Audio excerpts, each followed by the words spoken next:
ጉድ ጉድ ጉድ ጉድ ጉድ ነው። ጉድ በል ጎንደር። ሩታ በጣም ወረደች፣ በጣም ክብሯን ዝቅ አደረገች፣ በጣም በቃ ተናቀች። የእውነት ተመልካች ሄርሜላ፣ አብርሽ፣ የአብርሽ እህት፣ ሁሉም ሰው ማለት ይቻላል በትናንትናው ቪዲዮ በጣም እየወቀሳት የነበረው አጋጣሚ ሆኖ ማታ ስለነበረ አምሽተውም ነው እየለቀቁ ያሉት። ከዛ ደግሞ ስራ ገባሁት ክላስ ማለት ነው። ልሰራ አልቻልኩም፣ ሀሳብ ልሰጥና አሁን መጥቻለሁኝ። ሩታ እንግዲህ አብርሽን መከታተል ባጭሩ አላቆመችም። አብርሽ አብርሽ አብርሽ አብርሽ አብርሽ ነው የምትለው። ይሄ ልጅ እንግዲህ እስከዛሬ የማትቆርጥበት ብዙ ነገር ነበረ። እስከዛሬ ተስፋ የማትቆርጥበት የማትተወው ከመጨረሻው የማትተወው ነገር ነበረ። ምክንያቱም የሆነ ተጨባጭ እውነታ ስለሌለ ወይ ደግሞ ከሄርሜላ ጋር ያለው ነገር እንኳን እሷ እኛም ራሱ እውነት ነው ብለን ስላላመንን እሷም በደንብ በቃ እውነት አይደለም ብላ እውነት ቢሆንም ከዛሬ ነገ ይመለሳል ብላ በሱም ተስፋ ነበራት። ያ ማለት አብርሽ ከሄርሜላ ጋር ሳይተኛ አብርሽ ከሄርሜላ ጋር ምንም ነገር ሳያደርግ ምናምን። አሁን ግን ኦልሬዲ ልጁ ተረገዘም አልተረገዘም፣ ሄርሜላ ረገዘችም አላረገዘችም፣ ለምን 10 ልጅ አታረግዝም? አብርሽ አይመለከትሽም እያላት መጣ። ልክ አዛኝ እንደሆነች በእርግጥ ያው ታዝንለታለች። የልጁ አባት አይደል? ምንም ቢሆን እኮ ያን ጣፋጭ የሆነ የፍቅር ጊዜያታቸውን እኮ እንኳን እነሱ እኛም አንረሳውም፣ እኛም አይረሳንም። ግን በቃ ኦልሬዲ ሄርሜላ ዋሽታም ሊሆን ይችላል፣ የእውነቷንም ሊሆን ይችላል። አረገዘችም አላረገዘችም አብርሽና ሄርሜላ በአጭሩ አብረው ተጋድመዋል፣ አብረው ተኝተዋል፣ ግንኙነት አድርገዋል። በቃ እንዴት ልበል አልሸሸ ገዳሜ ሲሉ አድረዋል። ታዲያ ለምንድን ነው በዚህ ልክ ኮርተሽ ራሽን አስከብረሽ ለራስሽ መቆም በምትችይበት ሁኔታ ድጋሚ ዝቅ የምትይበት ምክንያት አልገባኝም። ሩታ አንዳንዴ እኮ ተስፋ መቁረጥ ያለብን ላይ ተስፋ ካልቆረጥን፣ መተው ያለብን ነገር እየተውን ካልሄድን፣ መርሳት ያለብንን ነገር እየረሳን ካልሄድን፣ አትርሱኝ ማለት ምን ማለት ነው? አለውኝ ብሎ ሁሌ ማጨብጨብ፣ ሁሌ አብርሽ ጋር መከታተል፣ ሁሌ ስለ አብርሽ ማውራት። ብዙዎቹ አንቺ አሉ ትናንትና አልፈልግህም ፍታኝ ብለሽ ወረቀት ይዘሽ ስትመላለሽ ገርመሽ ነበረ። ፈተቶች ሌላ ሰው ጋር ሲሄድ አንቺ ለምንድን ነው በዚህ ልክ እንዲህ የምትሆኙ ይላሉ፣ በክፋትም በጥሩ ነገርም። እና እውነታቸውን ነው ብዬ ነው የማስበው። በእርግጥ ቃልና ተግባር አንድ አይደለም። በቃልሽ ተናደሽ ተበሳጭተሽ ብዙ ታሪክ ልታወሪ ትችላለሽ፣ ለማበሳጨት እሱን ለማናደድ እሱን በሱ ልተይዘሽ ምናምን ልተጋብተሽ ብዙ ነገር ልትይ ትችላለሽ። ይሄ ኖርማል ነገር ነው። ግን ሆነ በቃ ተግባር እዚህ ጋር ተፈጸመ። ሄርሜላና አብርሽ አብረው ተኝተዋል። በአጭሩ እኔ እንደውም ብዙ ሀሳብ አስብ ነበረ። አንደኛው ሀሳቤ ምናልባት ሩታ በጣም ስላስከፋችሁ ስላስቀየመችው በጣም በከባድ እልህ ውስጥ ስለያዘችው በቃ ይውጣላት እስኪ ብሎ በቃ ሄርሜላም እንዲጨክና አብርሽ ጋር የሆነ ነገር የምታደርግ አልመሰለኝም። በቃ እንደምታዝንላት ነበር የምረዳው። የተረዳሁትም እንደዛ ነው። እና የሆነ ቀን መጣው በቃ እውነታውን አውጥተው ሄርሜላም የራሷን ህይወት ትጀምራለች፣ አብርሽም ወደ ልጁ ይመለሳል ወደ ሚስቱ ብዬ ነበር ያሰብኩት። ነገር ግን እኔ ባሰብኩት መንገድ ሳይሆን ማንም ባላሰበው መንገድ እነዚህ ልጆች አንድ ላይ ሆኑ። ከዛ አንድ ላይ መሆናቸው በላይ ደግሞ ከአንድ ላይ ከመሆናቸው በላይ ደግሞ እርግዝና ተፈጠረ ተባለ። እንደው ተውት፣ አታርግዝም ታርግዝም ምን መፍቷ ነው? 20 ልጅ ለምን ባንዴ አታረግዝም? ምን አገባኝ? ማንስ ምን አገባው? ታርግዛ ታዲያ እንዴ? ግንኙነት ያደረጉት ታዲያ ምን መሰላችሁ እንዴ? አብሮ አንድ ሴትና ወንድ ሴተኛ እርግዝና ላይ ይፈጠር ነው ታዲያ? ሆን ብላ አይደል እንዲያረገዘችው? አሁን ዘመናዊነት በረቀቀ ዘመን አስቡት። እግዚአብሔር ምስክሬን፣ የትኛዋ ሴት ነች ድንገት ለተፈጠረ ነገር ልታረግዝ ትችላለች? አይታወቅም። ተደፍራ ያለ ፍላጎቷ ያለ ፈቃዷ ከሆነ እርግዝና ሊፈጠር ይችላል። አይ ነው። ግን አብራ ወዳ ፈቅዳ ተስማምተው ተግባብተው ቀን ተቀጣጥረው ሰዓት ደቂቃ ሳይቀር በዚህ ጊዜ በዚህ ሰዓት እንገናኝ ብለው ተገናኝተው እነዚህ ልጆች አብረው አድረዋል አይደል? አብሮ ካደሩ በኋላ ምን ሊፈጠር ይችላል? ይሄ ነገር ከተፈጠረስ ምንድነው ማድረግ ያለብን ብለው በሰለጠነ ዘመን ማውራት ሲኖርባቸው ወይ የኔ መድኃኒት ተጠቅሜ ያለው ብለውም ሊሆን ይችላል ሄርሜላ፣ ወይም ደግሞ ተጠቅሜ ነበረ ግን ደግሞ ያ መድኃኒት እንዳረግዝ አልተከላከለልኝም ልትል ትችላለች። ወይ ደግሞ ውሸቷን ሳታረግዝ አረገዝኩ ብላ ልታወራ ትችላለች። አሁን ስለ እርግዝናው ሳይሆን ላወራ የምወደው ስለ አብርሽና ስለ ሩታ ነው። በተለይ ስለ ሩታ አብርሽ በዚህ ልክ እየናቀሽ፣ በዚህ ልክ እያዋረደሽ፣ በዚህ ልክ አይመለከትሽም፣ የራሴ ህይወት ነው፣ ሄርሜላ የእውነት አረገዘችም አላረገዘችም አይመለከትሽም፣ የራሴን ኑሮ ኖራለሁ ተይኝ ብሎ በዚህ ልክ እየነገራት ለምንድን ነው ለራሷ ጊዜ የማሰጠው? ለምንድን ነው ከራስሽ ጋር ማትሆኚው? ለምንድን ነው እሱ እንዲህ ርቀት እንደሄደብሽ አንቺ ለምን አትሄጂም ርቀት? ለምን ከልጅሽ ጋር ጊዜ አታሳልፊም?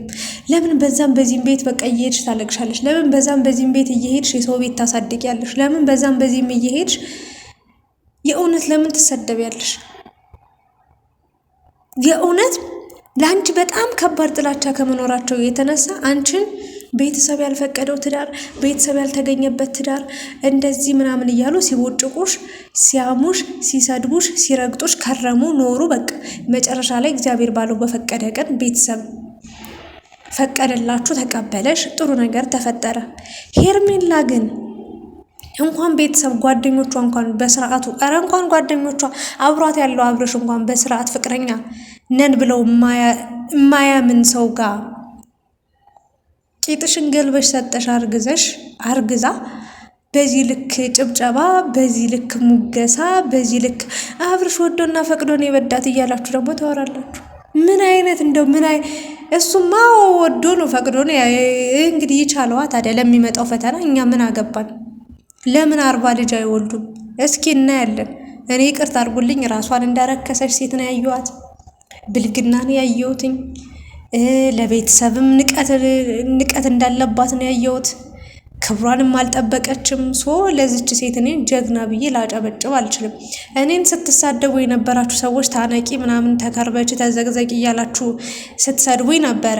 የሄርሜላ አድናቂ ነን ያላችሁ ሰዎች የእውነት አድናቂ ብትሆኑ ኑሮ በመጀመሪያ አይመለከተኝም። ዘቀዘቃችሁ፣ የሰደባችሁኝ ምንም አይመለከተኝም፣ ምንም አይቀነስም። ግን ለእናንተ አንድ ምክር ልንገራችሁ። እቺ ሴት ያለ ትዳር ያለ 80 አንድ ቤት እንኳን አብሮ አይኖርማ። እዛ ጋር አንድ ሴት አስወልዶ ልጅ አስረግዞ በእርግዝናዋ ወቅት ልክ እንደ ሌላ ሰው እንደ ባዕድ ሰው እኮ ነው ተጠርቶ ልትወልድ ስትል ራሱ ና ተብሎ የመጣ ሰው ነው። ና ተብሎ ሌላው ሁሉ ሰው ከደረሰ በኋላ ነው እሱ የደረሰላት። ያችን ሴት እንደዛ ያሰቃየ ሰው ያችን ሴት በእርግዝናዋ ወቅት እንኳን የሆርሞን ችግር ሊሆን ይችላል ብሎ ያራራላት ሰው ያን ሁሉ ነገር አይተሽ አንቺ እሱን ነው የተቀበልሽው። ነገ አንቺን ደግሞ ልክ እንደ ሩታ እንደማያደርግሽ በምንም እርግጠኛ ልትሆኛ አይገባም። ይሄ ነገር ታያላችሁ። ሩታ ልቅሳ ተሳልቃችሁባታል፣ ስቃችሁባታል። የሄርሜላ አድናቂዎች እኔ ጥላቻ የለብኝም ለማንም ምንም። ሄርሜላ ከምበላው እንጀራ ላይ ሩታ ወይም ሄርሜላ ወይም አብርሽ የምበላው እንጀራ ላይ ወጥ አይጨምሩልኝም። አያቁኝም ከነመፈጠሬ። እኔ ስለነሱ አሳስበኝ ተጨንቄ ሀሳብ አስተያየት እሰጣለሁ እንጂ እነሱ አያውቁ። ግን እችል ነገር የሩታ ዕጣ ፈንታ ቢደርሳትስ ብላችሁ ተይ፣ እንደዚህ ማድረግ የለብሽም፣ ይሄ እኮ ጥሩ አይደለም፣ ይሄ ትክክል አይደለም፣ በቃ የራሽን ኑሮ ኑሪ። እንዴ አብርሽን ስንቴ ነው የለመነችው? ሩታ ለምና አብርሽን አግብታው ምን ተጠቀመች? ምን አገኘች? ምንም። ንቀትን ያተረፈችው ልጅን ብቻ ዋኑና ማሳደግን ያተረፈችው፣ መሰቃየትን ያተረፈችው፣ በቃ ቂምና ጥላቻን ብቻ ነው ያተረፈችው። ሌላ ያተረፈችው ነገር የለም። ሁሉም ሰው ተቀየረባት።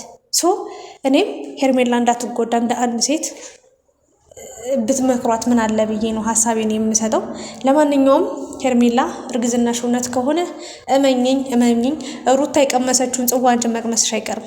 ወይም ደግሞ ሩታ የተፈተነችውን መከራና ለቅሶና እንባ አንቺ ላይም እንደሚመጣ እርግጠኛ መሆን አለብሽ። የምሬን ነው የምልሽ።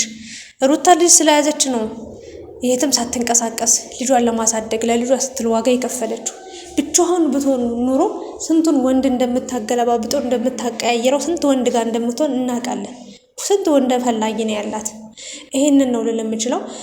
ለሩታ ማስተላለፍ የምፈልገው መልእክት ተይ በቃ ኦልሬዲ ከሌላ ሴት ጋር የተጋደመ ወንድ ምን ያደርግልሻል? ኤፍሬምም አሁን እንዲመለስ ወደ ሩታ እንዲሆን ነው የሚፈልገው፣ ግን አልፈልግም ብሏል። ታውኜ በቃ ሄርሜላ የእውነት አረገዘችም አላረገዘችኝም፣ ጎዳችኝም አልጎዳችኝም፣ ዋሸችኝም አልዋሸችኝም አይመለከታችሁም። እኔ የፈለኩትን ነገር አደርጋለሁ። መፍትሄ ነው። ማንም ሰው በእኔ ህይወት ውስጥ ገብቶ ሀሳብ አስተያየት እንዲሰጠኝ አልፈልግም በማለት እንግዲህ ተናግሯል። ታዲያ እሱን መለማመጥ እሱን እግዚአብሔርን እኔ ትናንትና ሩታ እንደዚህ ወሬ እያወራች አብራው ስታወራ የሆነ ስትቀረጽ ሳይ ተናደድኩ። ምንድነው በዚህ ልክ እሱ ማን ነው? ምንድነው? ምን ሊጠቅማት ነው? ከዚህ በኋላስ ቢመጣ ምን ሊራዋት ነው? ምን ሊሆናት ነው? እግዚአብሔር እስከ ዛሬ እንኳን እሷ እኛም አልቆረጥኩም ነበር እኔ ተስፋ አብረው ይሆናሉ። በእርግጥ አብረሽታ ያላችሁ አለቃቅሶ እሷ ጋር እንደሚመጣ እመኑኝ ነው የምላችሁ። ምክንያቱም ሄርሜላ ህይወቷ ኑሯ ሁሉ ውሸት ነው። የእውነት እኮ ቢሆን ማለት ነው ፍቅርን የማይደግፍ ሰው የለም።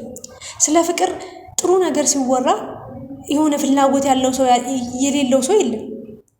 ፍቅር እኮ ደስ የሚል ነገር ነው፣ ግን ያለ ቦታው ሲገኝ የሰው ሰው ሲወስድ መደገፍ ማበረታታት የለብንም። ያ ነው እኔ ስህተት ነው ብዬ አመንኩት። በሄርሜላ በኩል አንድ ሌላን ሴት እያስለቀሰ እንዴት ያን ወንድ እኔ ያለውልህ ብላ ተወስዳለች። ሁለት ነገ እኔንስ ምን ሊለኝ ይችላል ብላ እንዴት አላሰበችም? ሶስት እንዴት ነው ገና 80 እንኳን ለሌለው ነገር እናቱንና አባቱን እንኳን ወስዶ ሳያስተዋውቃት በቅጡ በስርዓቱ ቂጧን ገልበ የሰጠች። እስኪ ያስቡት እግዚአብሔርን። በጣም እኮ ነው እንግዲህ በቃ ህይወቷ ልክ እንደ ሩታ የለቅሶ ዘመን ነው የሚሆንባት።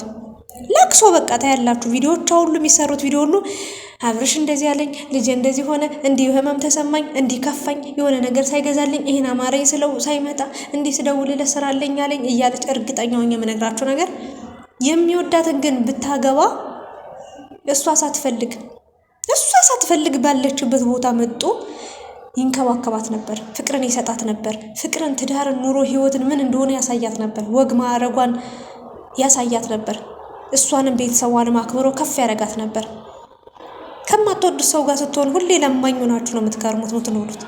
እኔ ከባለቤቴ ጋር መጀመሪያ ምን መሰላችሁ? እኔ በጣም የተመቸኝ የወደድኩት ያፈቀርኩት በደንብ በቃ የበለጠ እንዲቀርበው የበለጠ ትዳር እንዲያምረኝ ህይወት ከሱ ጋር በቃ እንዲቀጥል ያስደረገኝ ነገር መጀመሪያ እኔን አትመኘኝ አለኝ። በቃ አላምንም፣ ወንድ የሚባል በዚህ ምድር ላይ አላምንም ነው ያልኩት። እግዚአብሔርን ነው የምላችሁ። ከዛ ምን አለኝ?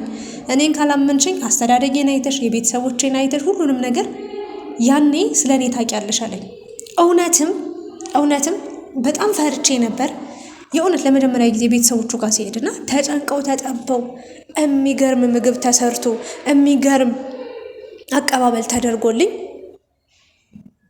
ጥሩ የሆነ ማህበር ቤተሰብ ውስጥ ተቀላቀልኩና እስቲል ነው እንደው እኔ እና እሱ እንኳን ብንጣላ እግዚአብሔር ምስክሬ ነው ብላችሁ ለኔ ያስበለጠው ለኔ ያስቀድመው ነው እሱን የሚቆጡት። እመቤቴን ነው ብላችሁ ዋሽቼ አይደለም፣ ይቆጡታል። ለምን? መጀመሪያ ራሴን አስከብሬያለሁ። ከሱ ጋር ቂጤን ገልቤ ከመስጠቴ በፊት የሱን ቤተሰቦች ተዋወቁ።